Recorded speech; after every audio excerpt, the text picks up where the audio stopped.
Greetings, Stars fans. Welcome to the Two Brothers Mic'd Up show. We're here talking about Game 46 against the San Jose Sharks for your Dallas Stars.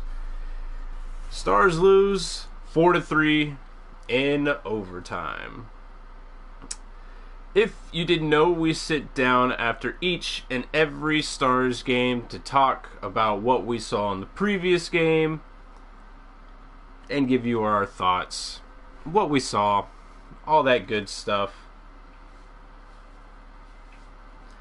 And as each show goes, we start off the top with going to the last video, talking about predictions. Quinn, you had a score of 3-2 for Dallas if they were going to come on top, and you had a score of 5-1 if San Jose was going to come on top. I had a score of 4-3 for Dallas if they were to come on top, and a score of 4-3 if San Jose was going to come on top. So looks like I was going to win either way on my predictions because it went to overtime on a score of 3-3, and it was a next goal wins type of game. San Jose gets the goal in overtime, but it was kind of the same old thing for how this game started for Dallas. Flat-footed,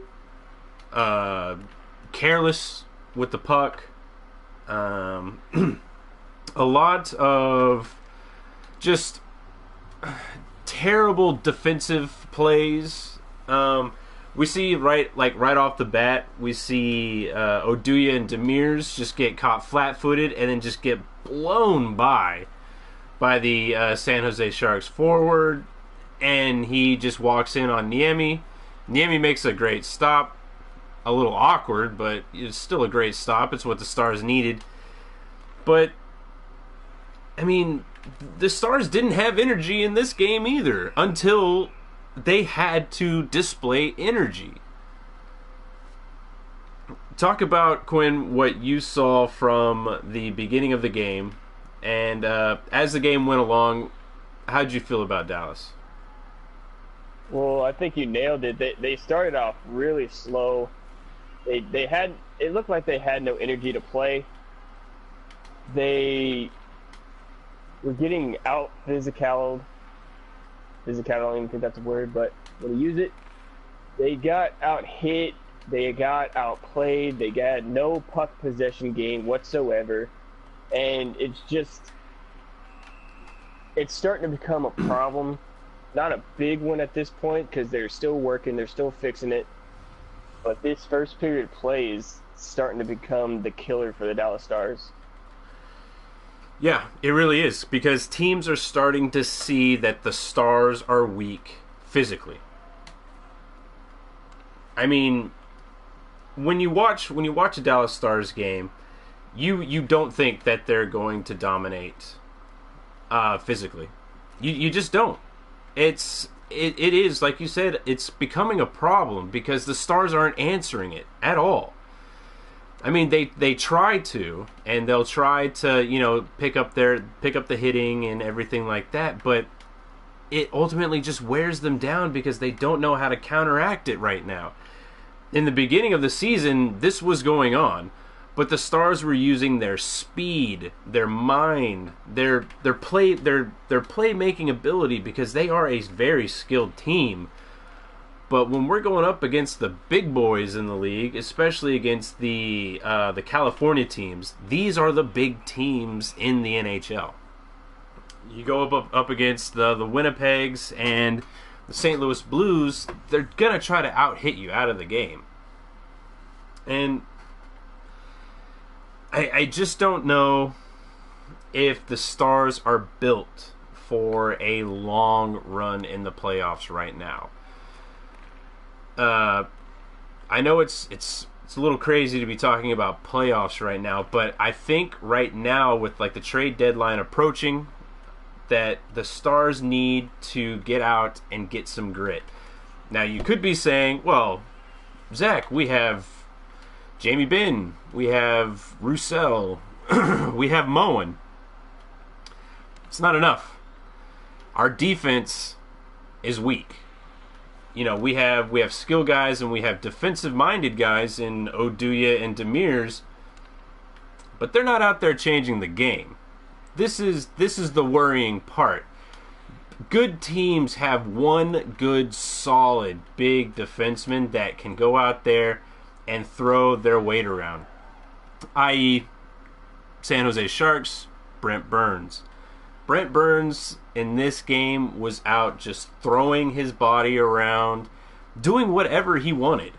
It was unreal, the time and space that they were given.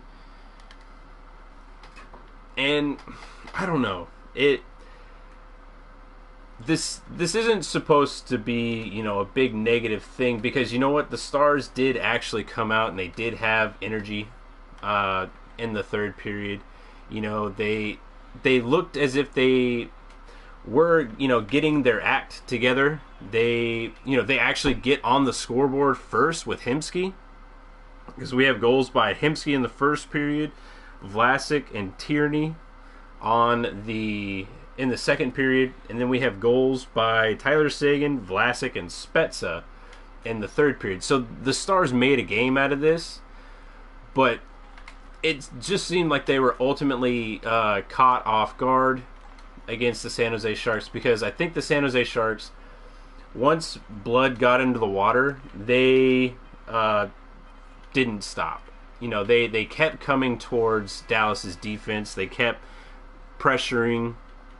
You know, they kept the onslaught going. And without Antti Niemi in net, because I honestly think if Kari Lehtinen had been in net, this game would have been way more wide open. Let's talk about the...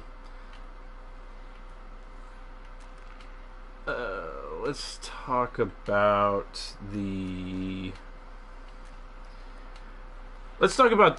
defense and what you saw from the Stars as the game, like towards the second and third period. Let's talk about how the defense started responding to the San Jose Sharks.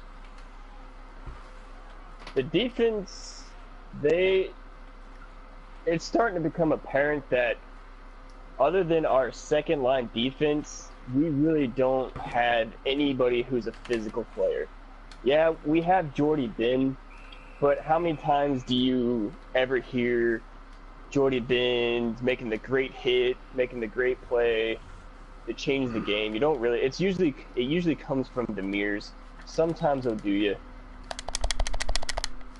Just they need a big trade on the defensive side. I feel they need somebody who's going to bring that physicality to the Dallas Stars game to help keep them with these teams.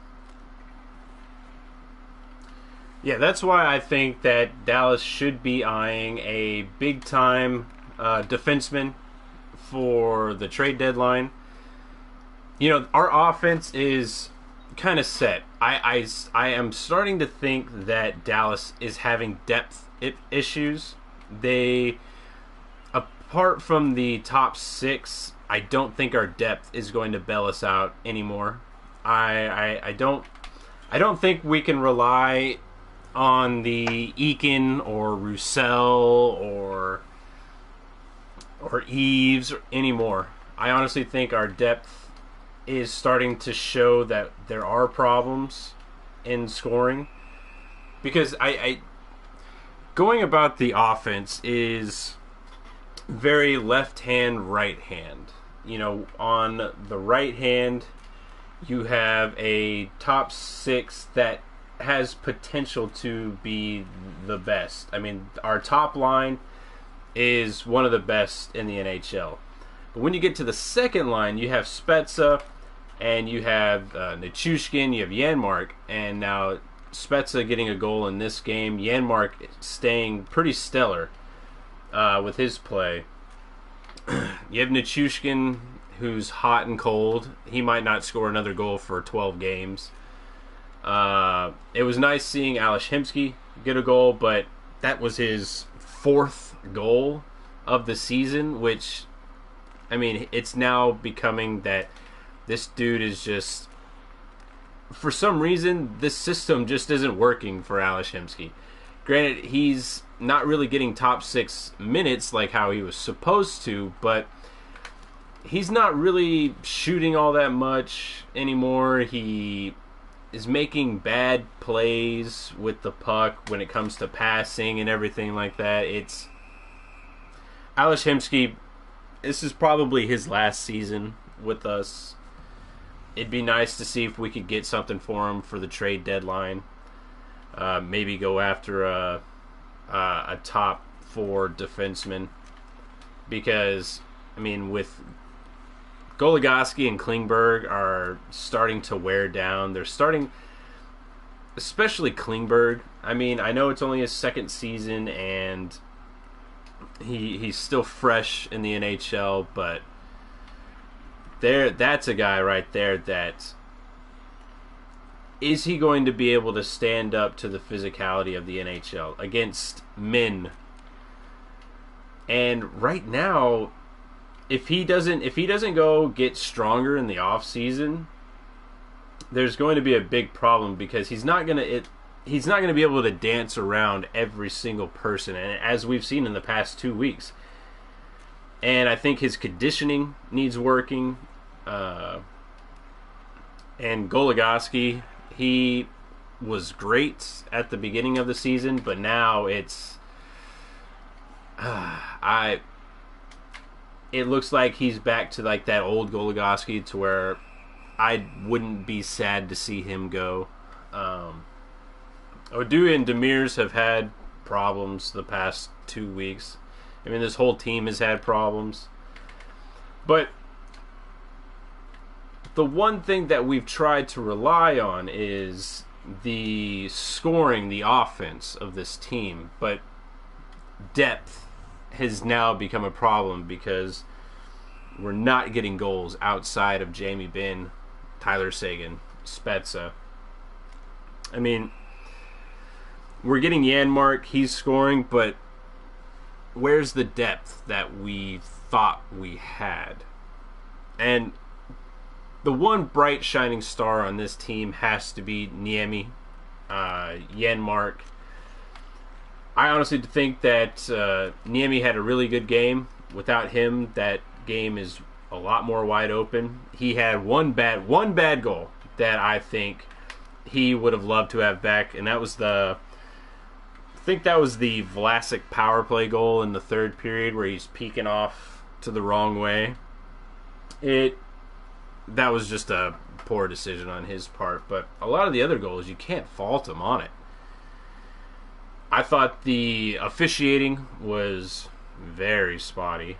The 2 goals that resulted in 2 power play goals against the Stars, with the Goligoski hook on Hurdle, and the Jamie Benn penalty that, I mean, I just don't see where they get off and saying, like, how do you not give Hurdle a diving penalty?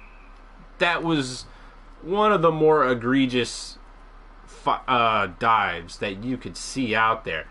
Tomas Hurdle is a strong, tall dude, and he gets hooked like that just a little bit, and he goes flopping. I mean, call me a homer or anything like that, but come on. Like, granted, he did that. He got a goal. His team got a goal out of it. So, you know what? More power to him. But, wow. How he didn't get anything from that is just beyond me. The stats, San Jose outhits Dallas 29-17. But San Jose, the thing that kind of stands out is that San Jose had 18 giveaways. A lot of those in the third period. Dallas had 14. But San Jose had 8 takeaways to Dallas's 1.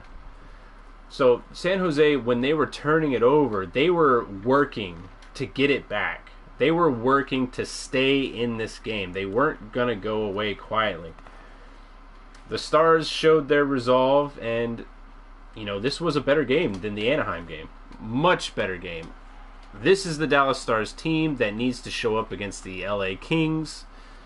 If they don't, if the Anaheim team shows up, I think it's going to be a long rest of the season, because Stars have now not won a game in quite some time. They, especially on the road, I think they are now 7 straight losses on the road. So that is very worrisome, because they started off so well on the road. The Stars just aren't playing well from home. Stars don't like the road.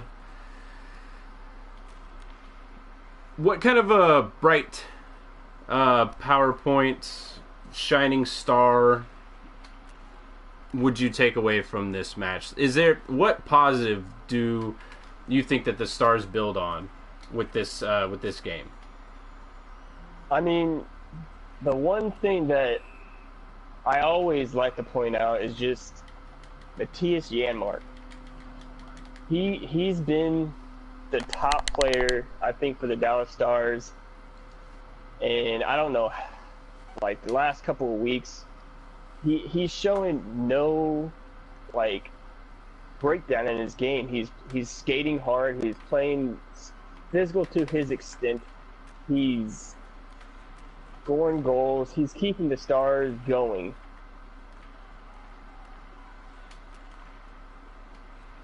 Yeah, no, Janmark continues to shine. I think I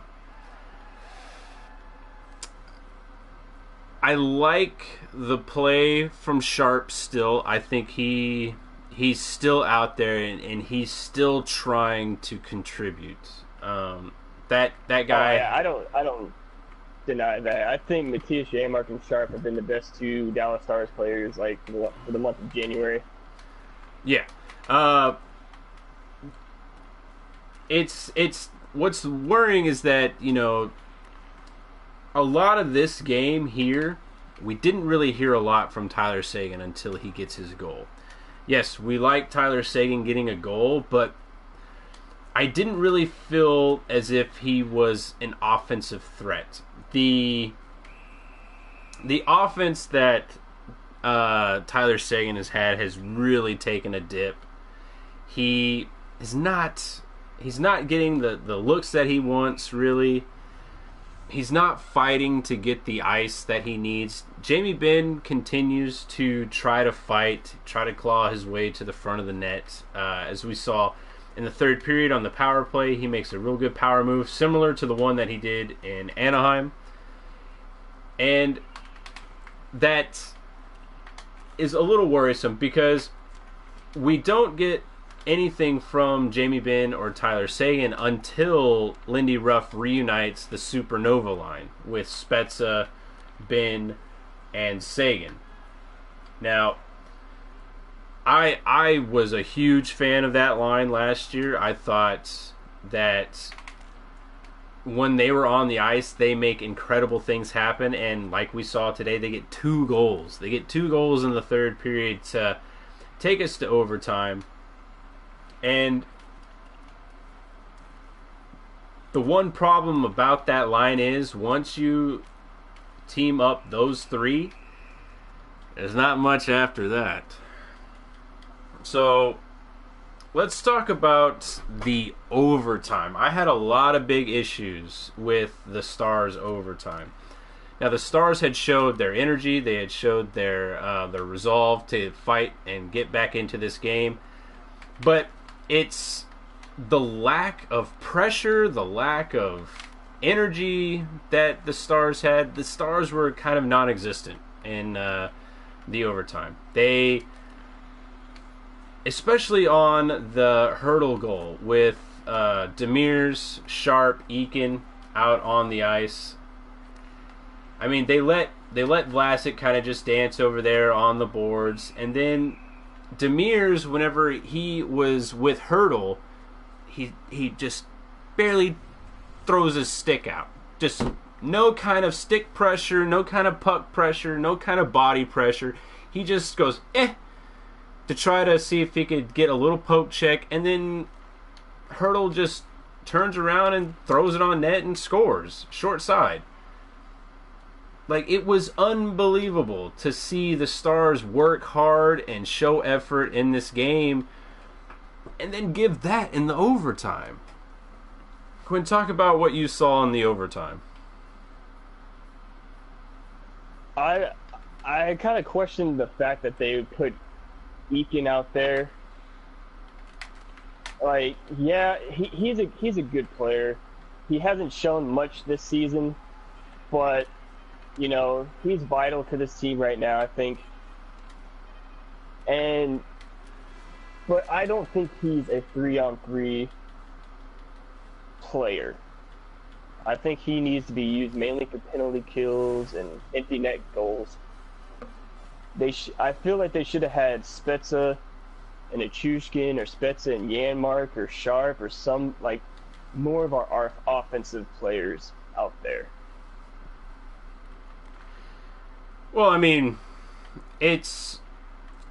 Jamie Benn and Tyler Seguin can't play the whole overtime as much as we'd like to. I know that. That's why I said Spezza or Sharp or Achushkin or. Well, I mean, Sharp was out there, but I do agree that Eakin looked, just kind of lost out there. I didn't like the pairing of Sharp and Eakin. I liked better for that. I would have liked Spezza to have been out there with Sharp. I think that might have provided a little more punch. I think Spezza was a little better in this game, even though in the first period he kind of had a real bad play about trying to take the puck away, but he gets beat. But yeah, the Eakin Sharp line, I just don't feel like there's a chemistry there to where it would make sense to put them out on the line. Overtime, I wasn't really thrilled about. The Stars ultimately lose. There's just not much to say about this game that we haven't been saying in the past 2 weeks. Yeah, they showed a little bit better, but the outcome was still the same. They got a point, which was nice, but they have to play better in LA because the LA Kings are catching fire, and that's one thing that you cannot have going up against them. You cannot let them, set the tone with their body, with, their kind of play, with their kind of pressure. You can't let them do that. Let's go into the ratings of this one. How did you rate this game? I'd say it was probably a solid C+. I know they lost, but the fact that they just kept going in the second and third period, they didn't give up. So that was good to see. The goalie was better, I would say.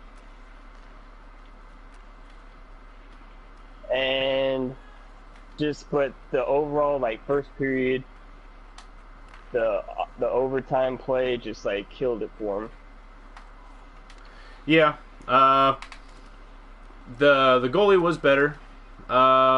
Overall energy better. Yeah, I think everyone knows that. I gave a C+.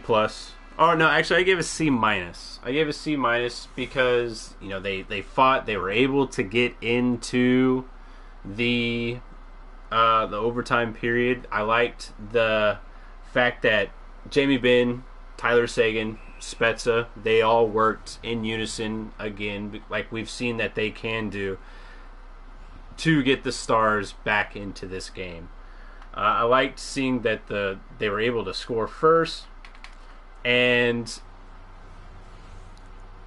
hopefully they take away from this game that they have to have urgency. They have to have that sense of urgency. Now, Spezza was saying in his post-game interview that, teams are playing with urgency. They started playing with urgency. It showed. The Stars play the Los Angeles Kings next game What kind of predictions do you have for that one, Quinn? Well, Los Angeles is known for playing a hard-hitting physical game. They're probably one of the more physical teams in the league. They're definitely up there. Dallas has got to prepare for that. They've got to bring a higher level of defense with them, and they got to just shoot the puck on net. So if Dallas can do that, I feel we'll say 3-2. But if LA comes up on top, it's because they just physically out-dominate the Stars, and it's going to be another high-scoring game. So I'm going to say 4-1. Interesting. The big news out of LA, Anze Kopitar, he gets his big contract extension. So I have a feeling he's going to have a pretty big game. The Stars win solely on the back of goaltending. I want to see Antti Niemi back in net. I don't want to see Kari for a bit. At least 4 games. I don't want to see Kari play. I think Dallas wins with a score of 2-1 because as of right now, they are playing below their average. I don't see them having a high-scoring game against LA because they do have a strong defensive core, and they play a very defensive-minded offense as well. If LA wins, I like a score of 3-1. I think it'll be a low-scoring affair, and whoever wins, it's because they played a better defensive game and had a better goaltending matchup. So that's the discussion. Be sure to subscribe, like the video, share wherever you'd like, leave any kind of feedback in the comment section. And, as always, tune in next time.